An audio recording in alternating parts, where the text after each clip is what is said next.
get what you can by running the football. Don't throw it into coverage. Greg Horn throwing the punting.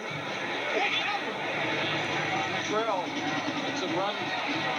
It goes to the end zone. So Tampa Bay will try to see if they can find an answer to their lethargy they started on their own 20 when we come back. Then, if St. Louis had a chance to get in the playoffs, you said slim and none, and Slim just left town. Well, guess who's back in town? Well, I noticed that the owner, Bill Bidwell, has lost a tremendous amount of weight. He's slim now. He's back in town, and so the Cardinals are back in the playoff hunt. Bill Bidwell looks great, by the way. Compliment him very much so on his diet, sticking to it. Howard, the ball carrier, across the 30-yard line. Enough for the first down.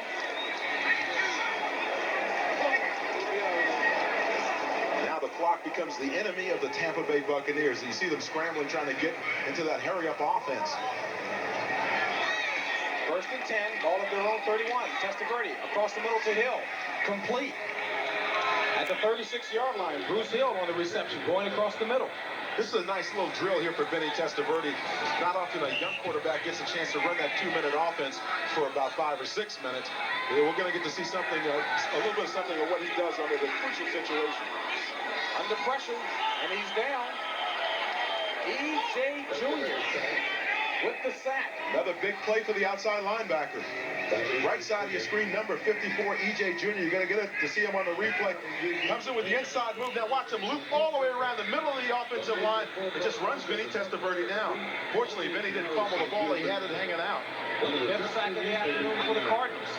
Testaverde on 3rd and 12. Going up top. And it's deflected. Give the credit to Gregory Johnson. Gregory Johnson, number 27, hands a stone again.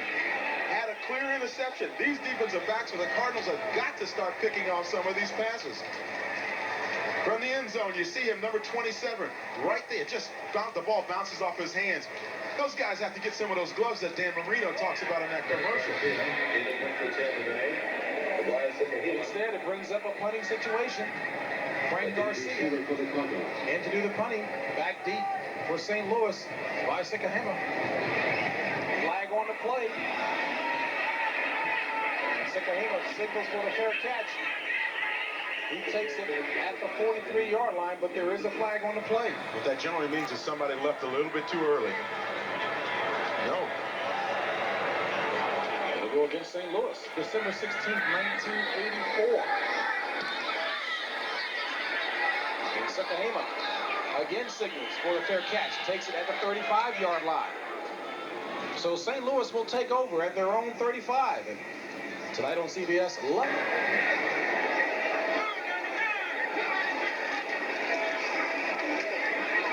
And St. Louis stays plus for St. Louis in that they scored in the fourth quarter. They have been shut out in the final period in each of the past 4 games. McAdoo, the ball carrier. James, the L10-11's up. In the third quarter, that set 2 NFL records. I'll tell you about him in a second. As Cliff Stout was looking to go to Troy Johnson. Ricky Reynolds on the coverage. Jerry Rice with those 2 TD receptions in that San Francisco game set 2 NFL records. One being 12 consecutive games with the touchdown reception, and the other 20 touchdown catches, the most ever by a wide receiver in a single season. The man named Greg Horn punting for the Cardinals. Bobby Futrell back for the Bucs. At the 18, Futrell across the 25, broke out of bounds. And give the credit to number 83, Don Holmes. Clear example of what that AstroTurf can do to your knees. A class guy indeed. Futrell will take it again. Loses the handle temporarily, but he did recover it. So Tampa Bay will start at their own 28th final playoff spot in the NFC. Time for Tampa Bay. 2:25 remaining in the contest. And Testaverde loses the handle on the snap, but regains it and throws it into heavy traffic. Good coverage that time. Give the credit to number 27. That is Gregory Johnson. Quick thinking by Vinny Testaverde after he fumbled the ball. Just reached down and picked it up and threw it downfield. Don't throw it into the coverage too much, though. 2nd and 10. Ball on their own 29. ball carry. They lead the Bucs by 24. Bucs with the ball, 3rd and 7. Ball on their own 32. Testaverde back to pass. Complete to Jeff Smith. Looking to try to get on a scoreboard. They haven't done it since the first quarter. Testaverde eludes one defender and throws it short. The intended receiver was Bobby Howard. That'll bring up a 2nd down, 2nd and 10. In the game, Vinny Testaverde at the helm for the Bucs. And it's complete to Jeff Smith. And Smith near 1st down territory. And Danny, in this game, it's been a case of Neil Lomax and Stump Mitchell keeping the Cardinals looking very impressive as they chase a wild card playoff spot in the NFC. On the flip side of that, you get Vinny Testaverde, 31 attempts, 13 completions, 167 yards, and 1 touchdown. Testaverde under pressure as he's been all day. It's the 6th sack on a consecutive 100-yard-plus rushing day. Neil Lomax, impressive numbers indeed. 22 of 29, 3 touchdowns. Tampa Bay has had their best ground game of the season, but it hasn't been enough. Tampa Bay scored in the first quarter their only touchdown. Woken back up. You got James Wilder running crazy in this game, but Vinny Testaverde starting at quarterback, untested rookie. They're having their problems going downfield. Steve DeBerg very much like to get in there and throw that dink offense back at him, but this guy is the guy that they decided to build their future on. He's their franchise player here in Tampa Bay, and he's going to make it or break it today and the rest of the season. Well, Ray Perkins decided to go with Vinny Testaverde after the Los Angeles game. This is Vinny Testaverde's 3rd start as a professional in his rookie season. 4th and 5. Ball on their own 49. Testaverde looking for Carter. He's got him complete. And Gerald Carter holds on after a wicked hit. Give the credit to Leonard Smith. Start pickup. Testaverde back on 1st down. Looking for Carter again. He's got him. Touchdown, Tampa Bay.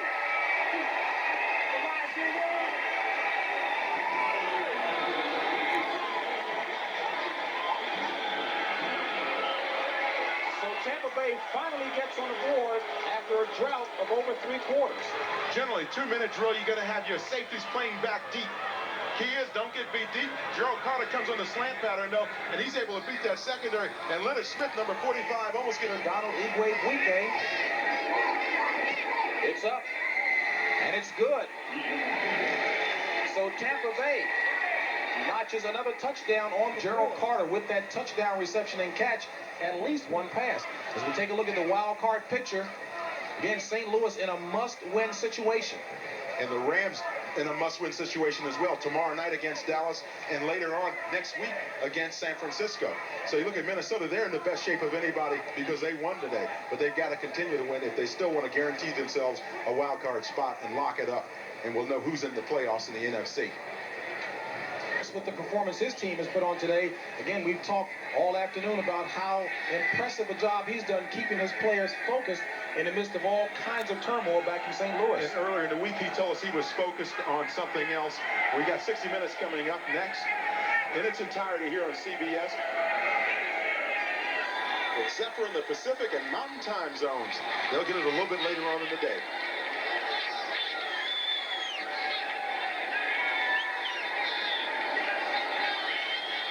Kick. They got it back. A well-executed onside kick by Tampa Bay gives them the ball with 45 seconds remaining.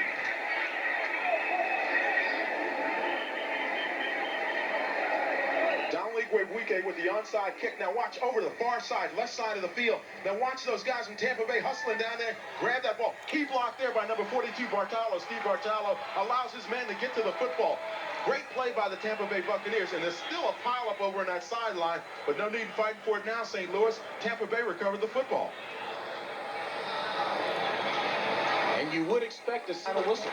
That's it. And we said earlier, if you want to be in the 1988 press guide, you better play hard today. They haven't played real well, but I'm sure they played hard. 1st and 10 for the Bucs on their own 46. 3 wideouts in. Testaverde back to pass. Looking for Bruce Hill. Incomplete. As Hill was running right into the teeth of that defensive coverage.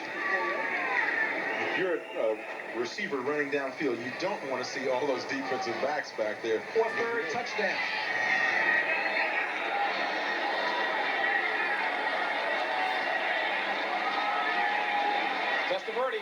under pressure. Incomplete. Now for an update, let's go to New York. And Brent, one playoff position remaining in the NFC. St. Louis chasing Minnesota in that regard as Testaverde throws incomplete. The intended receiver, Solomon Miller. 28 seconds remaining. 4th and 10. Ball on the 46 of Tampa Bay. Low snap. Testaverde looking for Hill. He's got him complete. Bruce Hill with the reception takes it down to the 20-yard line of St. Louis. Lonnie Young made the tackle, but it was too late. Bruce Hill's down on the 20-yard line. Cardinals ranked among the NFL elite, having scored 3 touchdowns in 11 of 13 games this season. They got it today. Right now, Tampa Bay is threatening. They're at the St. Louis 20. Then he touched the birdie on 1st down, throws it, and is it intercepted? In fact, it is. Cedric Mack, the right corner for St. Louis, who was questionable as a starter at the top of the day, played a well of a game. He comes away with the interception. That stops the Tampa Bay drive. Every once in a while, when you're a rookie quarterback, you run and make some mistakes here. Then he throws into coverage. Cedric Mack just picks it off. Beautifully played by Cedric Mack. Just takes the ball away from Gene Taylor. Mark Carrier. He just wants it a little bit more. And as a result, he gets the interception. And the St. Louis Cardinals get to fly home very happy. They're going to fly north a little bit too early. As a matter of fact, they came here a day early to get away from the frigid temperatures in St. Louis to work on their passing game and the running game. So 11 seconds remain. And St. Louis will notch its 5th victory in the last 7 games. They keep alive their playoff hopes as they chase the Minnesota Vikings, who are ahead by 1 game for that final wild card playoff spot in the NFC. Take a look at Gene Stallings heading to shake hands with Ray Perkins. And St. Louis comes away a winner, 31-14. We'll be back in just a moment.